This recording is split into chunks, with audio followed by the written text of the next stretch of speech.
What's up, Saiyan Army? Welcome to the video. So as you can see, we're doing something a little bit different today. We are finally vlogging. Now, to be honest, I have nothing planned today. I wasn't even gonna vlog today, but I told you guys that we're gonna change up the content. I was gonna, get more personal with you guys. I was gonna vlog more. So I just decided to pick up the camera and fuck it. We're just gonna wing it today. And yeah, I think like a lot of times I don't pick up the camera and I don't do these vlogs because I try to plan things and then I just get demotivated, and just like anyone else, you start making excuses like, oh, I don't vlog because I suck at it, or I never can plan anything. And sometimes you just gotta pick up the camera and just do it. Like, there's only one way to get good at anything, and that is just to fucking do it. So that's what we're doing today. So hopefully this video comes out great. I just want to thank you guys regardless of what comes out of today. Thank you guys for clicking the video. Thank you guys for watching. Thank you guys for liking the video and subscribing. It's gonna be a great day. Let's kill it. Let's get it. Also today we're finally using the ZV-1. I just got the new A7S III and I absolutely love it. However, I got this camera as a vlogging camera and I've only used it like once. So we're putting you to use today.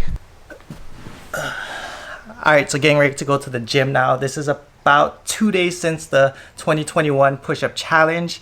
It's a challenge that I do every single year, as you'll see, and you can watch like my 2017, 2018, 2019. You can watch every single year that I've done it.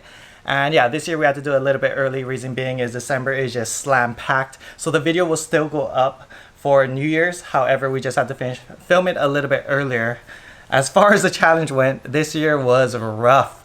As you guys will see, I didn't go into the challenge 100%. My hand is still sprained and it's even more sore after the challenge, but it's all good. Just like any other hand injuries, they take long to heal, especially if you keep using your hand like I do.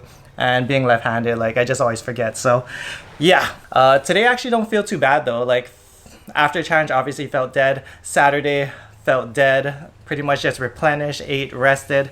And today I feel pretty decent. Like, elbows are still sore, lats are still sore, chest is still sore, like everything's still pretty painful to the touch. But something I think that really helped was just stretching afterwards. So after the challenge, I went home and I stretched and foam rolled for about 10-15 minutes. I iced both my elbows for like about 30 minutes.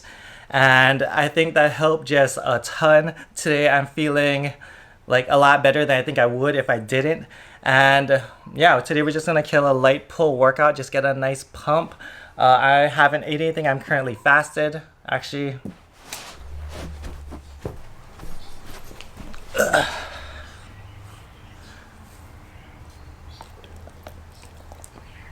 gonna eat this banana pre-workout, the gin mori.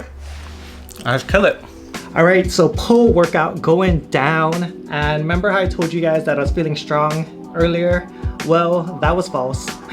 It turns out that I hit my first set of bodyweight pull-ups and it felt like hell. It felt like weighted pull-ups, and that's when I decided that today wasn't a strong day and that I was still fatigued from all those push-ups. So on days like this, when I'm not feeling it, when I'm feeling a little bit Yamcha-ish, I just back it down and I do 5 sets of 10 bodyweight pull-ups. Reason being is it doesn't make sense for me to push myself and try to PR in weighted pull-ups. It's just gonna frustrate me because, I'm not as strong as I should be, and there's no way I'm gonna complete each set and rep. So this is just my way of just getting volume in and getting a nice pump. Something that I also want you guys to try, for those of you guys who may be struggling on pull-ups or maybe just want to get stronger at pull-ups, is negative pull-ups. This is even something that I'm thinking about bringing back in. The DOMS is just crazy, so it's just, you got to really balance your fatigue levels with it. But on your last set of pull-ups or your last 2 or 3 sets of pull-ups, I challenge you guys, just do like 5 reps. Start at the top and just hold it 1, 2, 3, 4, 5 as long as you can. I recommend like a 5 count coming all the way down, and 5 sets, 5 reps of that, and just really focusing on that contraction. The DOMs are crazy and your lats you'll feel it the next day. If you do it correctly, you'll feel it in your back and biceps for sure. All right, next exercise we're doing is T-bar row. So this exercise I changed also. So as you can see, I'm not going very heavy because, like as I said earlier, not feeling that strong. Something else I changed with this exercise is I'm doing a full range of motion. So at the bottom of each rep, you'll notice I try to fully round my upper back as much as possible. Like I'm trying to literally push my arms as forward as possible and getting that full stretch and fully retracting and contracting as you pull the weight up. So I'm feeling my lats engage as I'm rolling it back and just squeezing the crap out of my back, just using a full range of motion. Next exercise. So the lateral raises on the cables were taken, so instead of waiting, I decided to do these. So this is on, I think about like a 45-degree angle, maybe a little bit less, maybe closer to 40.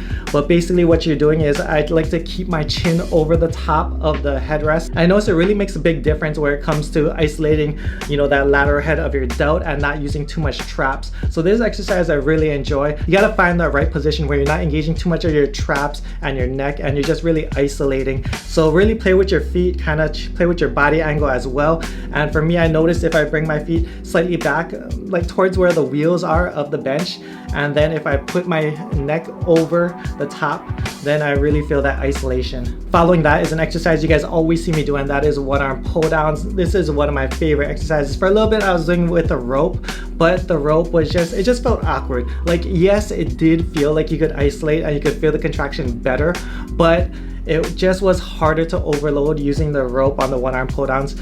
And yeah, it was just awkward holding it. So I went back to the regular handle and just repping it out. 4 sets, 15 reps, just going light really, and just trying to evenly squeeze each side of my lats. Next exercise is going to be the hoist mid-row machine. This isn't a machine that I use quite often, depending on what gym I go to. At this gym, I don't really use it too often. I'll normally do like the high, I don't know, the high row or a cable row. So what I'm trying to do is just get a little bit more volume on the upper back. Reason being is the back aesthetics. Like when you look at someone's back, there's two things that you notice. One, how wide it is from the top down, like how is their V-taper? So one is the thickness, the top of the, especially their upper back. Do they have a good upper back? And second is the lats. So those are two things that you want to target if you want a great back.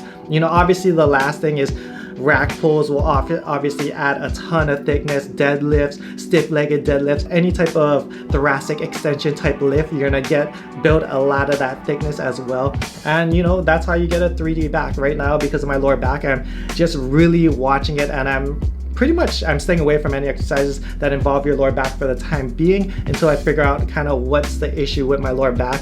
I'm gonna eventually go back to the chiropractor and try and figure this all out, because it's been over a year now, and yeah, it's the worst my lower back's ever been in my life.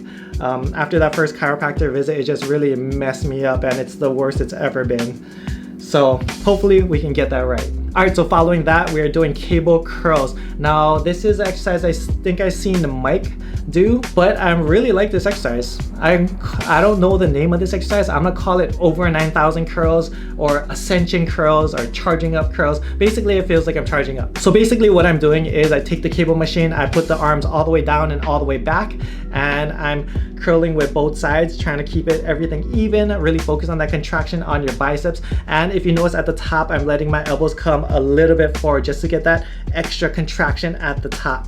Just a slight contraction forward. I don't think anything's wrong with that. A lot of people will say against it because it does engage your anterior delt, but it's okay if you get a little bit more of that bicep contraction. I don't hit anterior delts directly anyways, and I don't recommend anyone that does a lot of pressing to hit anterior delts, but I do recommend giving this exercise a try. I'm just doing 4 sets, keeping the reps around 10 to 15. I tried to get it back down to 10, but my hand was kind of bothering me. It was hurting my hand, so I had to back it down to 12 to 15 reps, but really enjoying this exercise, and I think it's a really good bicep exercise that you can overload on. And the last exercise is prayer curls.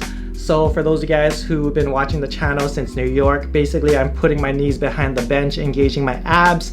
I bring my elbows in to hit more of that outer bicep area, and I'm not gripping the bar. So I'm trying to isolate my biceps as much as possible. If you guys notice, I'm not gripping the bar. I'm kind of just doing like a palm, like a bear method, where I'm just letting the bar rest on the top of my closed fist and curling like that. I notice I get just a better contraction isolation. Also, I'm going really light. And yeah, just repping it out, 4 sets, 20 reps. On other days when I want to get in more volume, I'll do 5x20, which I call my hundreds, and it's a great bicep finisher. You can do a lot of different things to finish off your biceps. This is just how I go about it. And the last exercise is abs. This is something you guys rarely see me do, but I've been doing it pretty frequently lately. Like, I do abs honestly once a week, maybe. But I've been making it a point to do it about 2 to 3 times a week consistently. Reason being is I want to just strengthen my abs. When my abs feel good, my lower back feels good, and just my body feels a lot better. So I'm really focusing on getting that core strength up. So right here, I'm doing lying leg raises. I got the chair thing put all the way up as much as it can. I'm doing a little, you know, thrust at the top just to help engage your abs at the top. I'm just doing 4 sets, 10 reps. And then I superset that with sit-ups on the chair, just going back as far as I'm comfortable, hitting 4 sets, 15 reps. And then the last part of the superset is gonna be oblique twist. So this is a movement that I learned back when I was like 17 years old. I learned this when I entered my first show as like a teenager. So basically what you're doing is you're hanging off the chair. So let's say you're gonna crunch down on your left side. What I'll do is I'll lean as far to the left as I can, and I'll pretend to drive my left elbow almost as far back to the ground as I can. So I'll try to twist and drive this elbow to the ground, and then when I'm comfortable, when I feel like I'm at full extension, then I'll come up and I'll crunch down my left elbow to my left knee, and I'll just crunch down on my serratus, my obliques, and everything, and just get that full contraction. So I'm doing 4 sets of 10 reps on each side, and that's the superset. My abs feel great after doing all that, and that is exactly what I'm doing 2 to 3 days a week. Sometimes instead of the lying leg lifts, I'll do hanging leg raises, which I actually prefer. I actually like both, to be honest. Both feel really good, and they hit your abs in a different way. But yeah, get your ab work in. I know I haven't promoted enough ab work, and I think it's because a lot of people are under that mindset that the more abs they do, the more abs they'll get, you know, which like science showed that is partially true, but it's not entirely true. And don't go doing 1,000 crunches at the gym expecting yourself to get abs. However, you do want a strong core, and that is something that I don't promote enough of this channel. Get a strong core, hit your abs 2 to 3 times a week, especially for those of you guys with lower back pain or just health in general. Hit your abs, get a strong core. Enjoy the rest of the video. All right, so just got back from the gym, took a shower, and I'm gonna show you the post-workout. So I want to say 9 out of 10 times, typically my post-workout will be some kind of smoothie. I just got this blender bottle from Vitamix, and it makes making smoothies so much easier because I don't have to blend it in that big ass, you know, container and then wash it after. I can just blend everything right in here, drink it, clean it. It's super easy and simple. So yeah, that's been awesome. I throw about 50 grams of protein in here, throw some peaches, blueberries, strawberries, spinach, just everything loaded up, and it is delicious. Also, something I noticed was if I eat too much post-workout, it kind of weighs me down afterwards. So I notice I lose a lot of energy while I'm digesting everything. So my post-workout meal, I don't like it to be too big. But today I am actually really hungry and starving. I think it's just still from the push-ups again. So we're eating my next favorite, which is egg sandwich. So we got about 50 grams of protein. I got 2 sides of this, obviously, but a bunch of egg whites, 1 egg yolk, a bunch of turkey bacon. It's a little messy, some ketchup, some cheese. This is like one of my favorites. All on like an English muffin bun. I just love eggy yolk on bread. It is delicious. Alright, so yesterday one of you guys said I look like this guy Gojo Satoru from Jujutsu Kaisen. A lot of you guys been nagging me to watch it and how good it is. So I'm gonna watch the first episode now, and I'll give you guys my review in a second.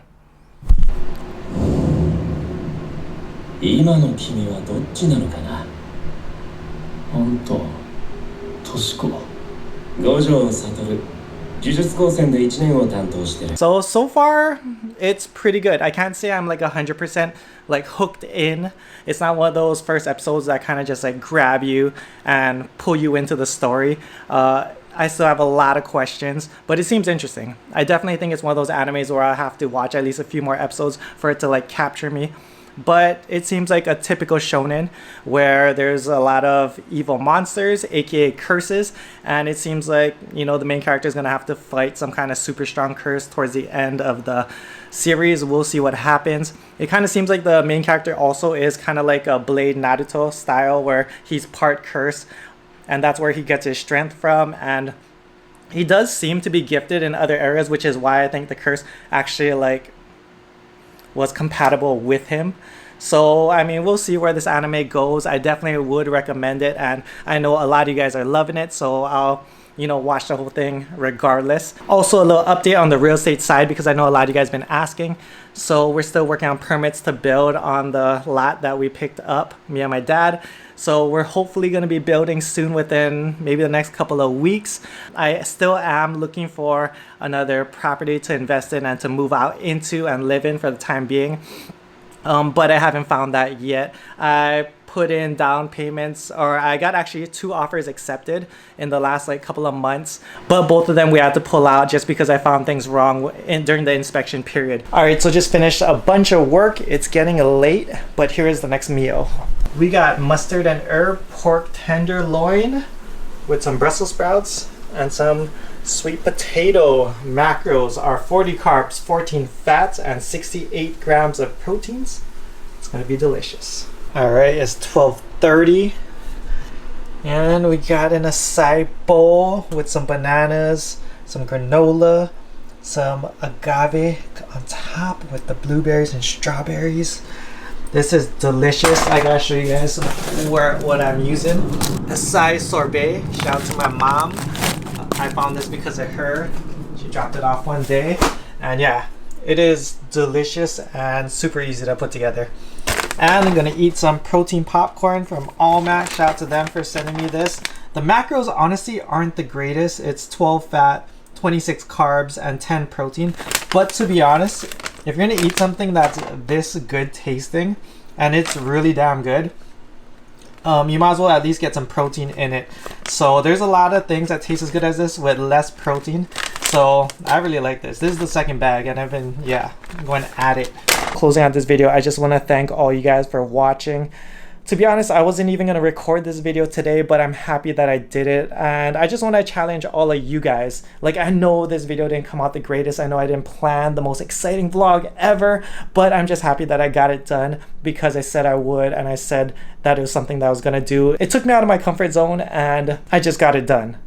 So I want to challenge all you guys watching this video. I know there's something that you guys have to do in life that's maybe uncomfortable that you wanted to do, but I challenge you guys to go out and just do it. If you guys made it to the end of the video, hashtag get out of your comfort zone, because outside your comfort zone is where you ascend. Outside your comfort zone is where you'll make the gains and get better. And I'll see you guys in the next video. For online coaching, email me gokuflex@gmail.com. Still filling up spots for the new year. For programs, check out SaiyannArmy.com. See you guys in the next video. Much love, strength, and honor. Aloha.